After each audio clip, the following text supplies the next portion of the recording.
Hi, I'm Seamless, and today I'm going to show you how to make this sound.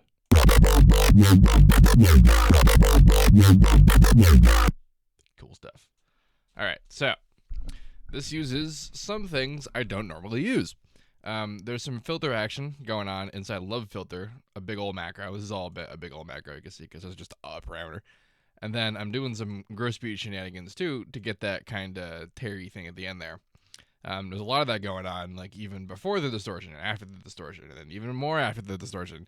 I'm just kind of really on that mood lately. So let's break it all down. Let's start with this whole stuff here, these gross bits. Without the gross bits, this is what it sounds like.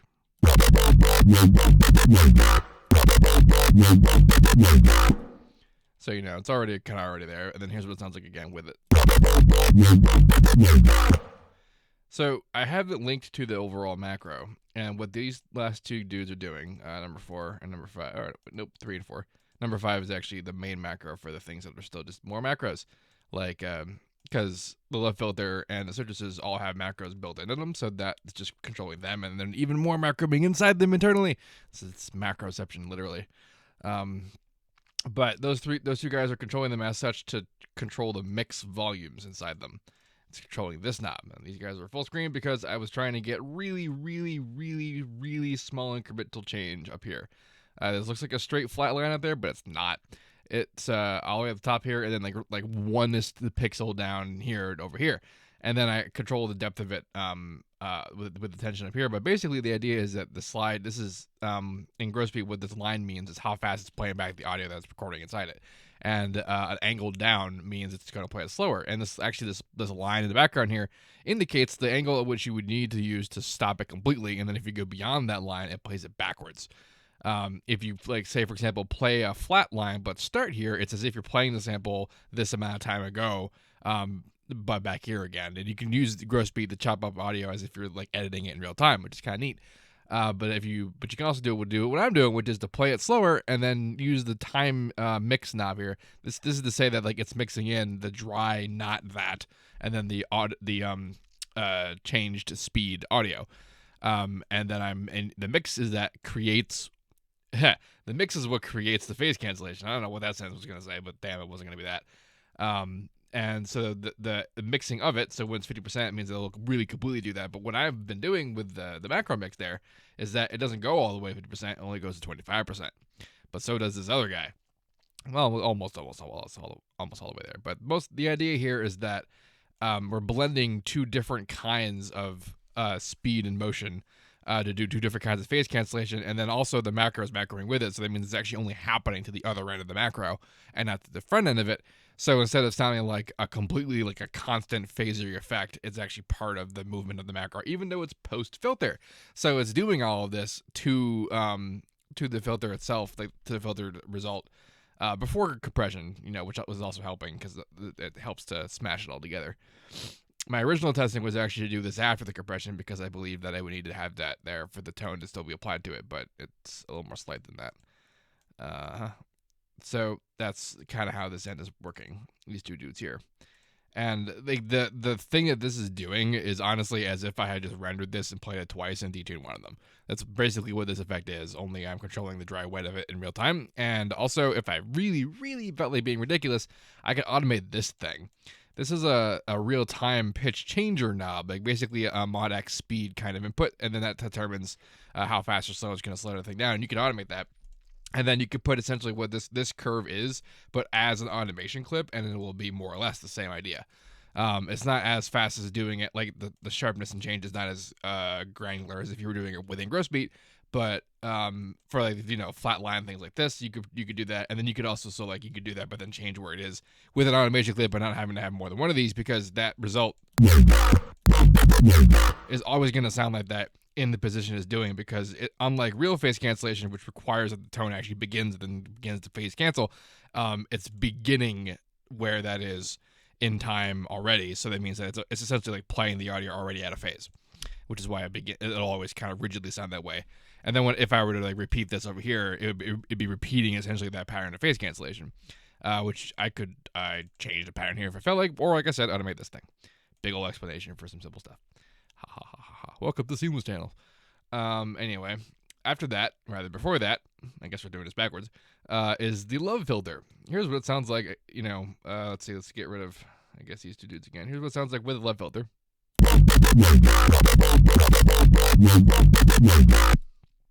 Neat. I don't know why I opened up the mixer. It's all in the patcher. And then here's what it sounds like without the patcher. And turned down a bit.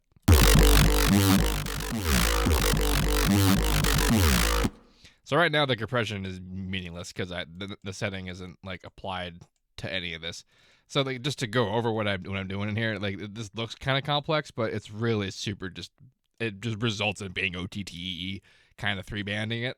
And the reason why it ended up this way is because I did try to do some funky stuff, but none of it worked, and all of it ended up being the smart call being just to go back to doing regular ass, like saturate it, and it's good, kind of thing. And then like the cuts of where the bands were and how hard they were and how fast they were was definitely something that I like A/B to the content, but that was the post filter content, and not what's going on, before that. But let's talk about the filter. So let me turn this down a bit while I'm conversing. This is a layer, a big old one. So this love filter thing is basically a breakout of what's inside Sytrus. Like the filter stuff in here, and then how it all works out and how it's all articulated, is worked out into an 8 filter kind of, just not really a matrix, but this a thingy. It's got an XY, it's got volumes. It's really just 8 of the FL's filters, which means that every one of these has this kind of drop down menu of all the various filters that you'd find in various other FL things that have filters, like even the EQ and kind of things like that. But anyway, it's because you normally see me do this with the EQ. The number one here is just a low pass filter. I'm gonna turn the Q3 on. Can't hear that, right? Now the reason why it's freaking out like that is because it's actually meant to be layered with number 5. And the reason why that is because number 5 is just a low pass filter, but it's not moving, and number 1 moves. So here's something interesting about layering. This here is a big exercise in filter layering, and the reason why you would want, say, to have a low pass filter, a band pass filter, and a high pass filter all kind of modulating and then crossfading between them instead of, say, just having all 3 of them, or even just a band pass filter moving them, is that, as you may notice, moving a filter causes like stuff to happen. Here's like this guy, right? There's like sharpness and reaction and reactivity to it that is a direct result of how fast the filter's moving versus the one that's not moving. Like that's just volume coming up and down, but it's not anywhere near as sharp or like physically motioned as the filter is. And that's because filter causes phase motion. It causes phase motion. That's just the word they use. And why this is important is because a lot of the time, especially in my work, when I use like a lot of filters and then compress the crap out of it, and then more filters, you lose any amount of like sharpness and fidelity unless you can get it back again afterwards. And that's a lot of work. So what you do with this is you're essentially crossfading between, in your macro, like from 0 to 100, you're crossfading between the 3 different filter stages, and then they are individually each not moving as much. Like we're basically having full spectrum motion, but the filters themselves are not moving full spectrum. They're moving within the area that they sound good moving, and within they don't need to move so fast as to sound bad. And then so the 2 other filters I have going are this high pass filter, very carefully staying within the frequency range before those lower harmonics start to like interfere with bass stuff, like sub-frequency stuff. And then this dude, so this guy's a little bit more complex, yes, because he is a serial filter paired with number 4. 1, 2, and 5 are all parallels going straight out, but 3 and 4 are not. 3 is still accepting input, but is going into the next guy, number 4, through this here. This is the next fader. And there's this positive and negative, and it kind of makes you think that you can go forward or backwards, but that's not what that means. That actually just means different phase into the next one. So it's still going to be number 4, but it just means that this would be flipped polarity if that was the thing that mattered. Although I think this, nope, no, because this is a unipolar volume control, and then this changes the polarity of it. Oh, but this is just output, yeah. This goes. This is what the straight out indicator is. So like all the rest of them still have the out set. And so there's this one, and this one is just a high pass filter because this guy's the band pass filter. So here's the bandpass like doing his thing, and he sounds kind of nice, but I don't want that whippiness to happen in the sub range. So we get the high pass in there, but we gotta reinforce that with the layers. This is why we're doing layers, and this is why macros and filters, right? So then we get that low end to be in there that's not moving, so it feels stable. Ooh, that reinforcement starts to sound good. And here's the one that is moving. But it's only moving in the range that's not devastating the things that don't need to be interacted with, so it still sounds sharp. We still have the phase like coherence going on with the low end and the stuff that sounds tonally cool. And then we have the high end that fill in the rest of the, fidelity.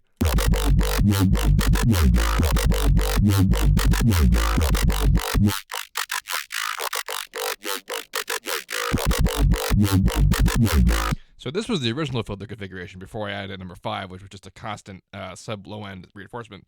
That's because number 1 moves too much. Even when I had him all the way on the whole time, it's just way too overpowering, and it also just it moves too much. It is not stable enough. So here's a one that we can come on, be stable, and at the level that I want it to be at. And even though it is going to mix with the low end of the other guy, it's the same signal, and the other guy also has his movement reduced, and also lots of volume is being thrown around and changing here. And what's good about that is that when this layering isn't like surgical perfection. We're not like preventing like linear phase-esque preventing a cut from one end to the other from like there being bleed.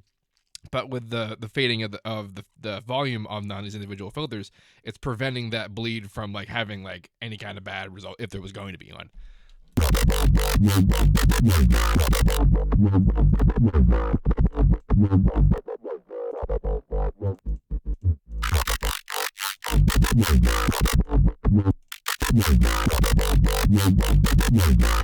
So that's the filter. That's how the filter did its thing. Before the filter, well, I'm not going to use the compressor for the rest of this.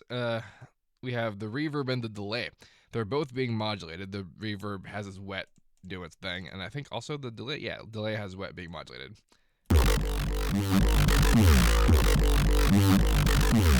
That's what it sounds like without there being filters. And quite briefly, this was actually going to be the sound that this bass was, but then I got kind of an idea about filtering, and it worked out. Anyway, this is entirely to add an amount of air to the texture, but not like a really like sustained amount of it. So that's why we've got, what is this? Number 1 and 2 on this dude. Yep. So a lot of these, by the way, you might notice that a lot of these graphs have this double curve thing going on. If you don't know about that, you get that in these points here. Normally you have single curve. Double curve is what's making this, the whippiness of it like solid sounding. My automation is largely straight lines and there's a little bit of the curvature going on, but this is basically saying that the automation is spending more time at these higher and lower ends and is the middle end, which for things like filters that tend to damage things the faster they move, this is handy because it means that the top and the low end aren't going to be the high motion. This is more of the macro percentage is less motion is what this accomplishes. And that comes across as sharpness in modulation. Yep. So the reason why delays are helpful, and this is just straight up like the Transformers technique, where you're just using the delay to get a bit of reverb by just being really, really short.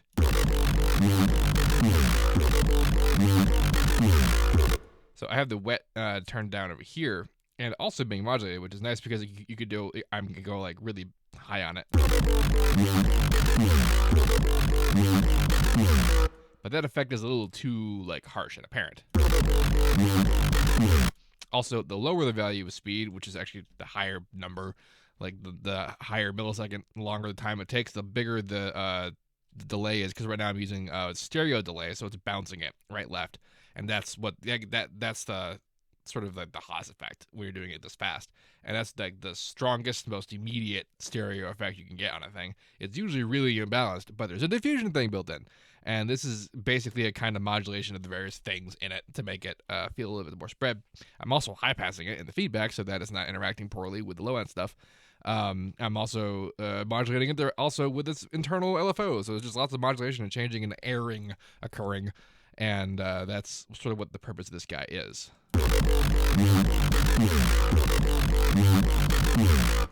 With such. That's what those two dudes are doing.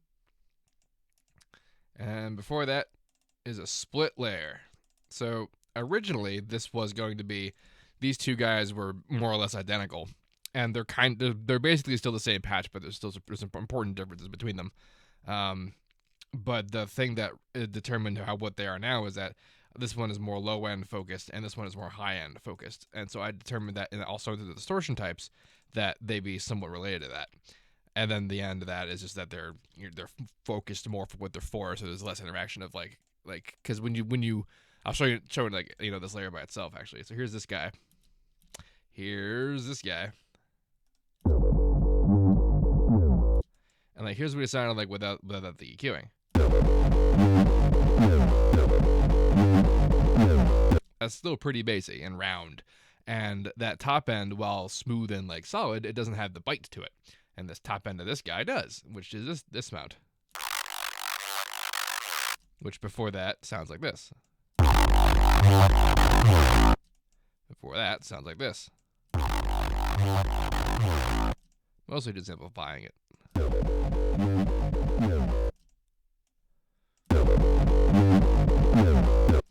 Extremely slight amplification going on. This is kind of like wavy clipping. This would just be straight up like what clipping looks like if this were a straight line from here to here. That's just when you turn something up so much that it squares up at the top. Same thing with this guy. But this sort of vaguely changed wave line. This dude is straightened because the wavy is what contributes to the kind of the smooshy fuzzy feel.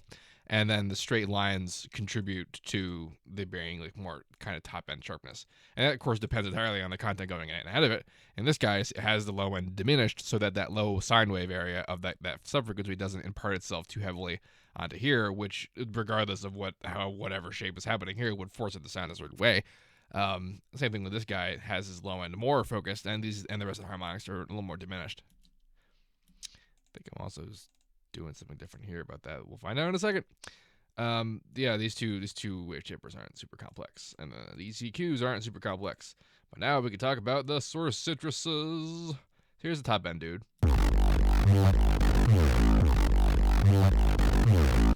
So the experiment that started this all, that's doing these guys here, is using Unison, using wave shaping, and then also using the primary quality of wave shaping, which is that the volume input and the amplitude of your input signal changes how much the shape that's applied to it. I am using Unison index mapping on the volume so that the different voices are different levels going into the wave shaping. So that means that the different voices will have different effects of the wave shaping on them, on top of all the rest of the crap that's happening. And that would cause them to be very unruly, but I'm using ring modulation to rein it in with good old top end like unipolar amplitude modulation on that, plus some sine reinforcement output because that makes it all sound very. I'm using a bandpass into the distortion too, and I believe I'm modulating it. Yeah, so modulating on the resonance and on the cutoff, which on a bandpass means the bandwidth, so how wide the bandpass is.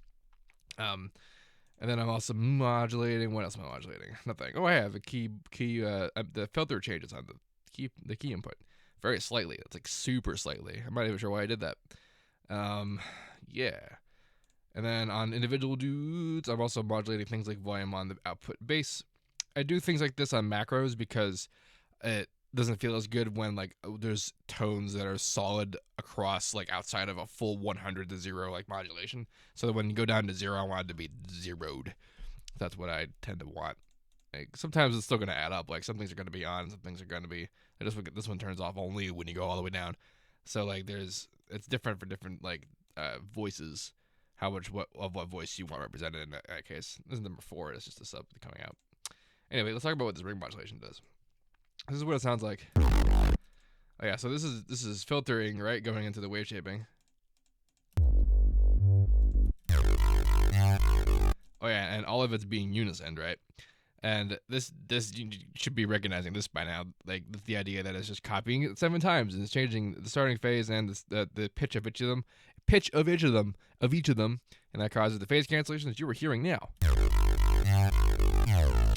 Now, this is without Unison.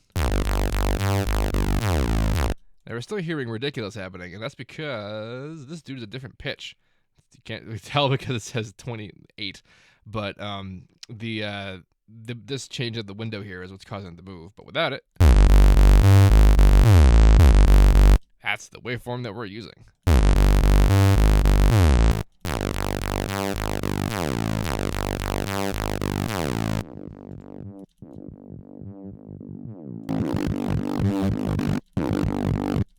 I don't remember which one I used. Doesn't matter.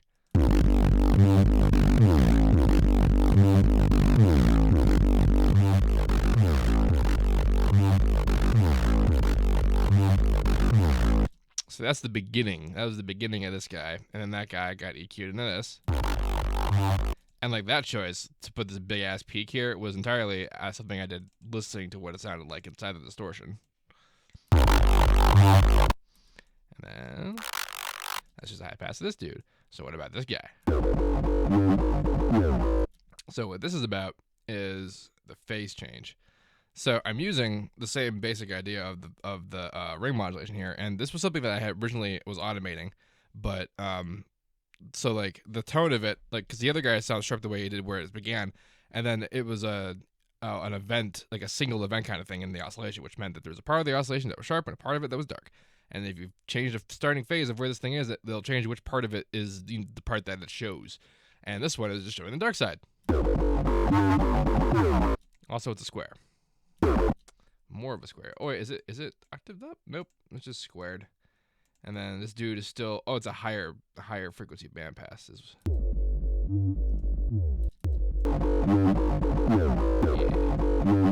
Yeah. And still basically the same distortion, not as sharp. Still doing, oh yeah, so I'm changing the cutoff position very slightly with the Unison index mapping. It's a little hard to see it, but the Unison index mapping idea of being able to change a particular parameter's position per voice, in this case, still 7 voices. Oh yeah, also a big ass phase change, which is contributing to that fuzz.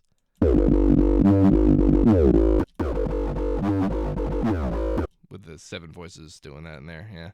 And the different filter positions and different resonance amounts, automating it, resonance and the filter, yeah. So that whole the Unison index mapping concept works for a lot of the parameters, pretty much all of them that are up in these tabs up here. So that's still the filters. Did I do any? Oh yeah, I tried to do, I think, yeah. So here's the modulation input and the Unison index mapping input. And what this is doing, and this is the mod input into number 1, the only mod that's happening in this matrix is the ring modulation. So this is changing the effect, like how hard the ring modulation is applied to this waveform per Unison voice. And remember, changing the wave shaping is about changing how loud it is in there, and ring modulation changes the level of a thing. So this is audio rate modulation of essentially of wave shaper change, which is what makes this super duper dope, in my opinions. This one doesn't have the deep tuned effect on this guy, so that's just happening on the other guy. And that's I see originally this was all about like just doing this whole very slight phase cancellation thing, but just to these guys and then like kind of real time output, and then it morphed them into being just straight up different layers, a high and a low. That wasn't really something I intended to happen, but it happened. It's important to kind of go with the flow with those things. And of course, the tiny amounts of things we've done so far have had pretty intense changes on things. Let's talk about how they impact stuff, because I do make a lot of these choices like in macro, like in large, with the whole thing in there, because it's hard to know how a lot of this is going to multiply into this stuff, especially with things like Unison.